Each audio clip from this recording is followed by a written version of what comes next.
Assalamualaikum warahmatullahi wabarakatuh. Alhamdulillahirabbil alamin wassalatu wassalamu ala asrofil anbiya'i wal mursalin wa ala alihi wa ashabihi ajma'in, amma ba'd. Sahabat Inhar yang dimuliakan Allah. Dalam hadis sahih yang diriwayatkan oleh Bukhari Muslim, seorang sahabat bernama Abdullah bin Mas'ud pernah menanyakan kepada Rasulullah perihal amalan yang paling dicintai Allah. Aku bertanya kepada Nabi Shallallahu Alaihi Wasallam, amalan apakah yang paling dicintai Allah? Beliau menjawab, sholat pada waktunya. Aku, Abdullah bin Mas'ud, mengatakan, kemudian apa lagi? Beliau menjawab, berbakti kepada kedua orang tua. Aku bertanya lagi, lalu apa lagi? Beliau menjawab, jihad di jalan Allah. Ibnu Mas'ud berkata, itu semua telah diceritakan oleh Rasulullah kepadaku. Sekiranya aku menambah pertanyaanku, pasti beliau akan menambah jawabannya. Hadis riwayat Bukhari Muslim.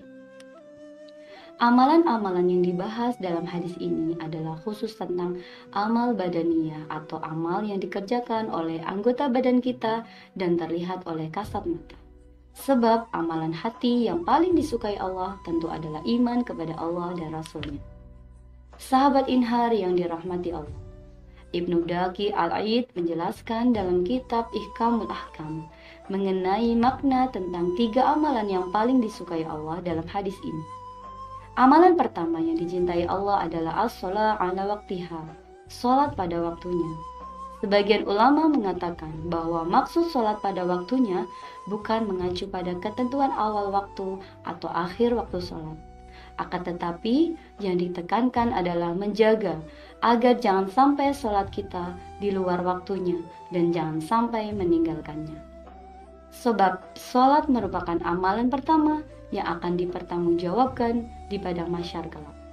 Baik tidaknya seluruh amal seseorang tergantung dari baik atau tidaknya sholatnya.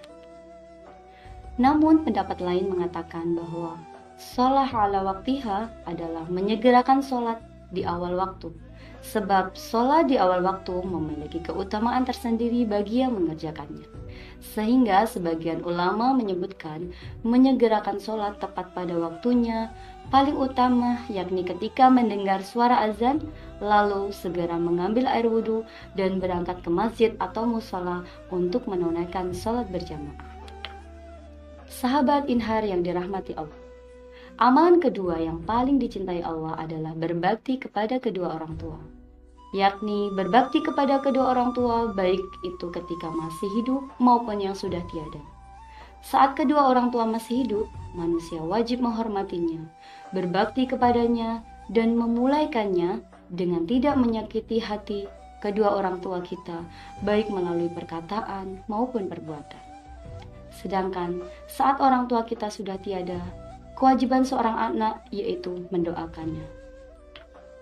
Jika ada makhluk yang boleh diibadahi, maka itu adalah orang tua.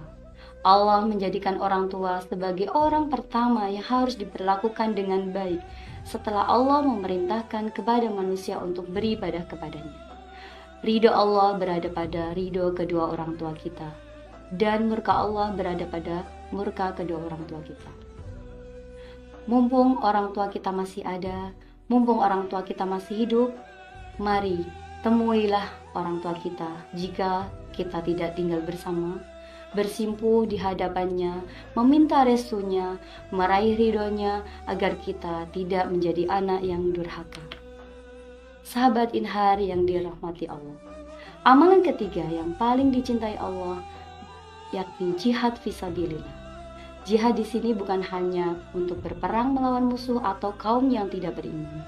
Konotasi jihad bukanlah hanya sekedar berperang saja, tetapi jihad adalah mengerahkan segenap kemampuan dengan harta dan jiwa dalam membela, menjalankan agama Allah, menegakkan agama Allah. Sahabat Inhar yang dirahmati Allah, walhasil Ramadan adalah waktu yang sangat baik untuk meningkatkan kebaikan dan amal soleh, terutama 3 amalan yang dicintai Allah, yaitu sholat pada waktunya, berbakti kepada kedua orang tua, dan jihad fisabilillah. Selagi masih di bulan Ramadan, selagi Allah masih memberikan kita kesempatan. Mari kita gunakan kesempatan yang terbaik ini untuk memperbanyak amal dan kebaikan sebagai bekal di akhirat kelak.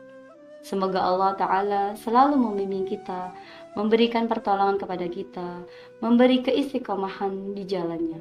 Amin amin ya rabbal alamin. Subhanakallahumma wa bihamdika asyhadu an la ilaha illa anta astaghfiruka wa atubu ilaik.